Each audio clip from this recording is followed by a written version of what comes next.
कश्मीर वादी में सरमा की आमद से कबल ही लोग शदीद सर्दी का मुकाबला करने के लिए तैयारियां शुरू कर देते हैं।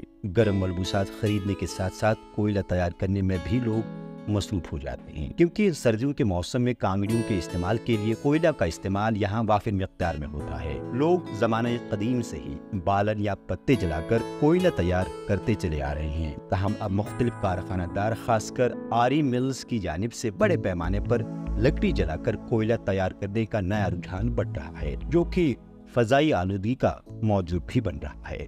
देखिए, यहाँ तक जो आरा मशीन वाले हैं, हमारे यहाँ 5-6 गांव हैं, जिसमें हाजी दांतर है, नवुथु है, मंगाल है, पुशवारा है, तके बहरम शाह है, मीर दांतर है।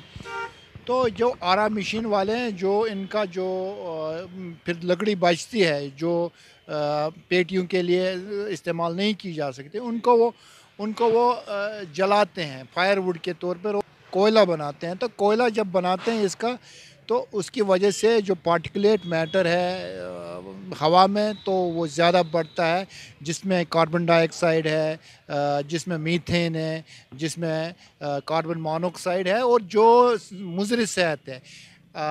एक तरफ के जो यहाँ पे जो आरा की मशीन है, इनको सरकार अभी तक रेगुलेट नहीं कर, ये इनफॉर्मल सेक्टर में आता है। दूसरी तरफ जब ये बालन को जलाते हैं, तो जिससे कोयला बनाते हैं, तो जिसकी वजह से लोगों में परेशानी, खासकर बच्चों और जो बुज़ुर्ग लोग हैं, उनमें परेशानी होती है सेहत के हवाले से, खासकर जो दमे की बीमारी में या डायबिटीज़ में इन्वॉल्व है, उनको प्रॉब्लम हो जाती है।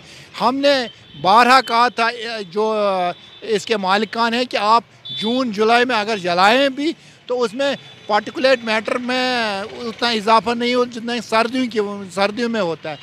जहाँ तक pollution control, air pollution act 1981 की बात है, उसमें जो बोर्ड्स की रिकमेंडेशन होनी चाहिए, और यहाँ हमारी एयर पोल्यूशन की लेबॉरेटरी होनी चाहिए डिस्ट्रिक्ट लेवल पे, जो चेक करे कि कितना पोल्यूशन लेवल अभी तक किया नहीं। तो हम सरकार, खासकर एडमिनिस्ट्रेशन, जो हमारे डिस्ट्रिक्ट डिज़ास्टर मैनेजमेंट एजेंसी के चेयरमैन हैं डिस्ट्रिक्ट लेवल पे, उनसे अपील करते हैं कि इसके खिलाफ ज़ाब्ते के तहत कार्रवाई की जाए।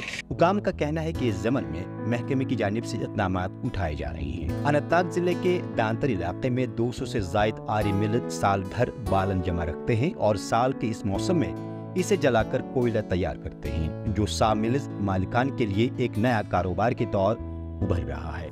देखिए, पिछले साल भी हमें ये शिकायत मिली थी कि यहाँ के बैंडसा ओनर्स, जो वहाँ का उनका वुड वेस्ट निकलता है, उसको उन्होंने जलाना शुरू कर दिया। पिछले साल हमने इस पर रिपोर्ट बनाया था, और फिर सारे जो बैंडसा ओनर्स हैं, उनको हमने एडवाइस किया था कि ऐसा ना करें। तो किसी हद तक पिछले साल कंट्रोल हुआ था, लेकिन अब विंटर फिर आ रहा है और कंप्लेंट्स फिर रिसीव होने लगे।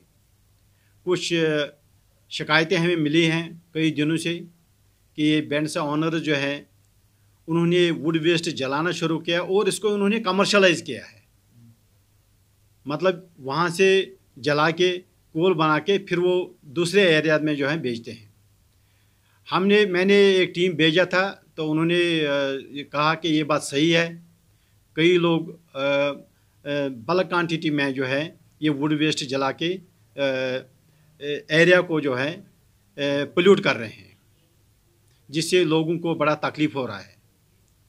मैं फिर एक बार इस्तदा कर रहा हूँ लोगों से कि वो ऐसा ना करें, क्योंकि हमें डायरेक्शन है कि ओपन बर्निंग किसी भी जगह होनी नहीं चाहिए, क्योंकि ओपन बर्निंग जो है it is totally band across the country.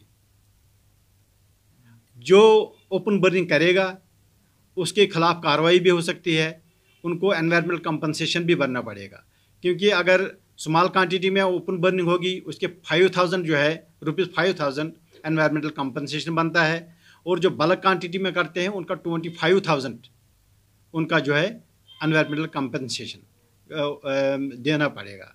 इसलिए हम लोगों से इस्तदा करते हैं कि इस ओपन बर्निंग से जो है वो गुरेज करें, क्योंकि हमें ही इस माहौल में रहना है, हमें अपने माहौल को बचाना है, अपने हमें अपनी सेहत को बचाना है, इसलिए मेरी यही इस्तदा है। अगर लोगों ने ये सिलसिला जारी रखा, खासकर बैंडसा वालों को मैं कह रहा हूँ, अगर ये इलीगल एक्टिविटी उन्होंने कंटिन्यू की तो फिर हमें एक्शन में आना पड़ेगा। हम एक रिपोर्ट तैयार करके जितने भी लोग इसमें इन्वॉल्व होंगे उनके खिलाफ कड़ी से कड़ी कार्रवाई होगी और उनको एनवायरमेंटल कंपनसेशन भी भरना पड़ेगा। बताया जा रहा है कि बालन के मुकाबले में इन्हें कोयला से ज़्यादा मुनाफा हासिल हो रहा है। ताहम इससे माहौलियात पर मुरतब होने वाले मनफी असरात के पेश नज़र मुतल्लिका महकमा क्या इक़दाम उठाएगा, ये आने वाला वक्त ही बताएगा। ETV भारत के लिए अनंतनाग से मीर अशफाक की रिपोर्ट।